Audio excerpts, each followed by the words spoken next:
네, 오늘장 선전략 시간입니다. 어제 코스피는 결국 1960포인트대까지 내줬고 코스닥은 700선이 두 달 만에 붕괴되고 말았습니다. 중소형주 중심으로도 큰 폭의 조정을 받았는데요. 앞으로의 흐름들 살펴보면서 전략을 세워보도록 하겠습니다.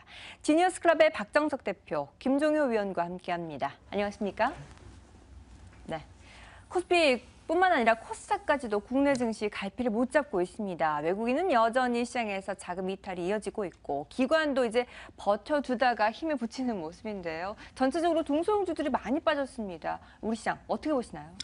예, 중심에는 외국인들의 매도가 자리 잡고 있죠. 네. 외국인들의 매도가 지금 이전부터 계속적으로 좀 진행이 되어 왔었고 이 부분은 우리나라뿐만 아니라 신흥국 전반에 걸쳐서 좀 나타나고 있습니다.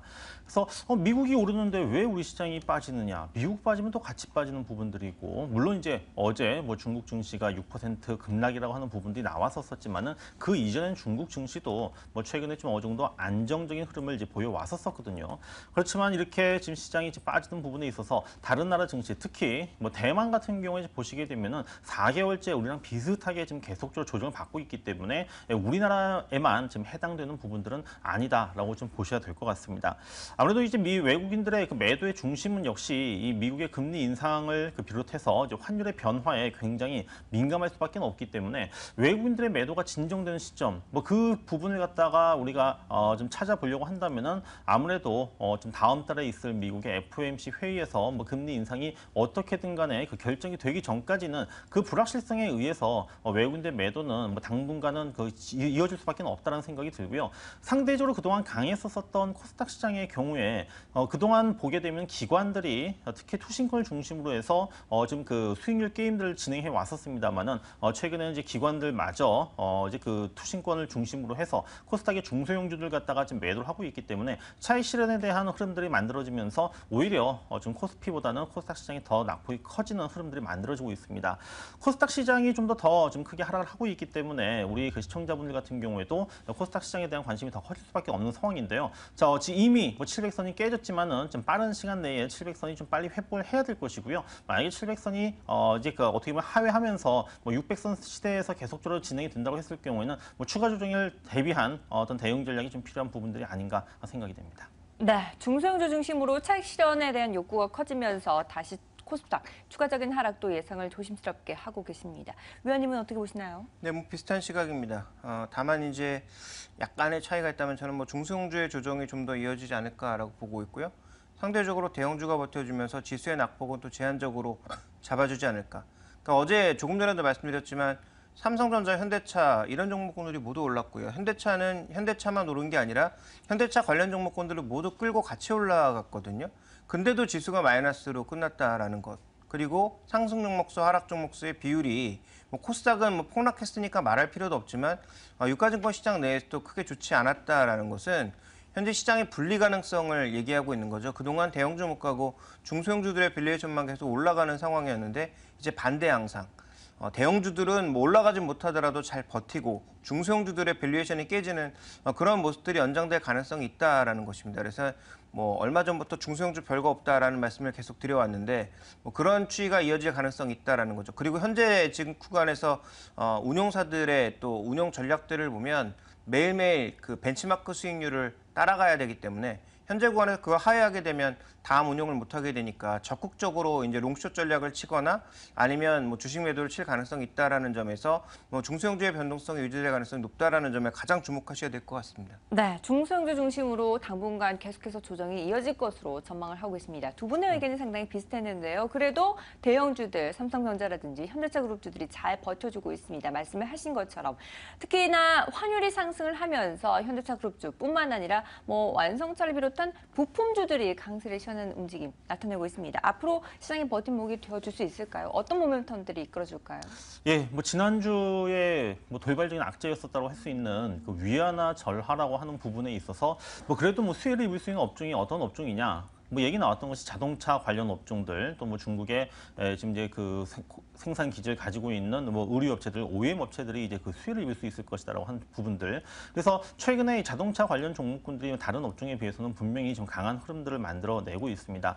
뭐 위안화 절하에도 불구하고 뭐 중국 로컬 업체와 지금 뭐 경쟁할 수 있는 부분이 뭐 중국 내수 시장 외에는 없기 때문에 뭐 그 영향이 이제 미미할 것이다라는 이러한 이제 분석도 좀 나와주고 있고요. 또 뭐 현대차그룹 같은 경우에는 그 중국 판매 대부분이 지금 중국 현지에서 이루어지고 있기 때문에 중국 위안화 절하의 영향을 거의 받지 않는다라고 하는 점들. 그리고 뭐 위안화 절하로 인해서 원달러 환율도 좀 상승하고 있기 때문에 뭐 대표적인 수출주라고 할 수 있는 뭐 자동차 업체들이 그 수혜를 입을 수 있다고 하는 부분들이 최근 주가 상승에 모멘텀을 작용을 좀 하고 있습니다.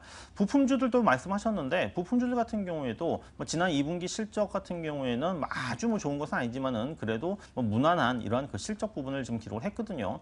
자, 단순히 지금 환율 효과에 의해서 좀 자동차 그 업종들이 지금 상승을 하고 있는 것이지 어떻게 보면은 그 근본적인 그 업종의 뭐 질적인 변화가 나타나서 추세의 어떤 반전을 꾀하고 있는 부분들은 아니다라는 생각이 듭니다. 하지만 시장이 지금 마땅히 어떤 그 대안이 없기 때문에 지금 자동차주들이 움직이고 있다 보니까는 단기적인 어떤 그 단기적인 매매 플레이 정도는 가능하겠지만은 지금 여기가 바닥이다, 어떤 업종이 너무 좋아지고 있다라고 하는 그런 측면에서 접근할 지금 상황은 아니다라고 보기 때문에 일단은 좀 접근 부분들은 일단 단기적으로 대응하는 전략이 필요하다라고 좀 보고 있습니다. 네, 단기적인 접근이 유효하다라고 평가를 내려주셨습니다.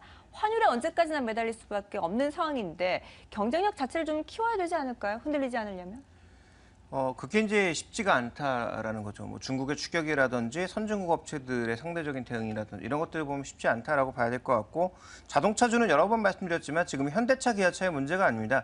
전 세계 성장률이 떨어지면서 전 세계 자동차들이 동반해서 급락하고 있는 양상이거든요. 지금 고급차, 그다음에 대중차 상관없이 다 빠지는 양상입니다. 그래서 지금 자동차를 현대기아차 문제로 바라보시는 건 좀 문제 본질을 흐리고 있는 거다. 그리고 여기서 환율 가지고 현대기아차가 오를 거다라고 생각하는 건 먼저 조정받았기 때문에 지금 상대적으로 튀어오르는 것이지 본질적으로 돌아서려고 하고 있는 게 아니다라고 볼 수가 있겠고요.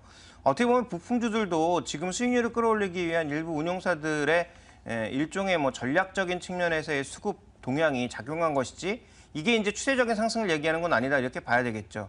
장기적으로 봐야 될 거는 전장 부품주들이 앞으로 계속 관심이 높아질 수밖에 없기 때문에 LG노텍, LG전자 그리고 삼성전기 같은 것들이 과연 전장 부품주로서 성공할 수 있느냐 이 부분을 살펴보시는 게 오히려 자동차 부품주에서는 앞으로 핵심이 될 것이다라고 보고 있습니다. 네, 앞으로 성장성이 있는 자동차 부품주 중심으로 차라리 살펴보자라고 말씀을 해주셨습니다. 글로벌 자동차 시장 업황 자체가 문제이다라는 평가도 내려주셨는데요. 역시나 단기적인 측면에서 즉각적으로 대응을 하셔야겠습니다. 자, 앞서 중소형주 중심으로 낙폭이 좀 크다라고 말씀을 드렸는데 그래도 페인트주들은 나름대로 선방을 하고 있습니다. 노루페인트 같은 경우에 상당히 최근 들어서 많이 올라오다가 다시 급락으로 전환되는 모습이 보여주고 있는데요. 이런 부분들 어떻게 평가해야 될까요? 예, 지난 7월 달에 이제 유가가 하락을 하면서 국제 유가 하락 수혜주로서 이제 페인트주들이 일제히 올랐었거든요. 네네. 하지만 이제 실적 발표를 하면서부터 주가가 이제 그 급락을 했는데 뭐 노루페인트 또는 뭐 상업페인트, 조광페인트 이런 종목들 그 지난 2분기 실적 전방 산업 자체가 뭐 굉장히 좀 부진하다 보니까는 실적 자체가 좀 좋지를 못했었습니다. 또 아무래도 단기간에 이제 급등했기 때문에 또 고평가 논란이 발생을 또 할 수밖에 없었었고요. 하지만 뭐 유가 하락이라고 하는 부분들에 대해서 비용 절감이라고 하는 측면에서는 분명히 수익성에 지금 기대를 볼 수가 있기 때문에 3분기 지금 국제 유가 급락의 흐름들은 지난 2분기보다는 그 실적은 좋아질 수 있을 것으로 보이고요. 따라서 최근 시장의 흐름과 함께 좀 급락을 하고 있는 페인트주들 같은 경우에는 좀 시장이 어느 정도 안정되고 또 주가가 좀 급락세가 진정됐을 경우에는 분할 매수 관점에서 접근할 그 업종이 아닌가라고 보고 있습니다. 네, 참 안타깝네요. 최근까지도 꾸준하게 우상향을 하면서 시장에 견고하게 버팀목이 되어주다가 시장이 많이 빠지니까 또 고평가 논란과 함께 급락세를 시현했습니다. 시장에서 보수적으로 접근하자 그리고 다시 진정 국면으로 접어들면 분할 매수가 유효하다라고 평가를 내려주셨습니다. 지금까지 전체적인 시장에 대해서 살펴봤고요. 지니어스클럽의 박정석 대표, 김종효 위원과 함께했습니다. 말씀 감사합니다.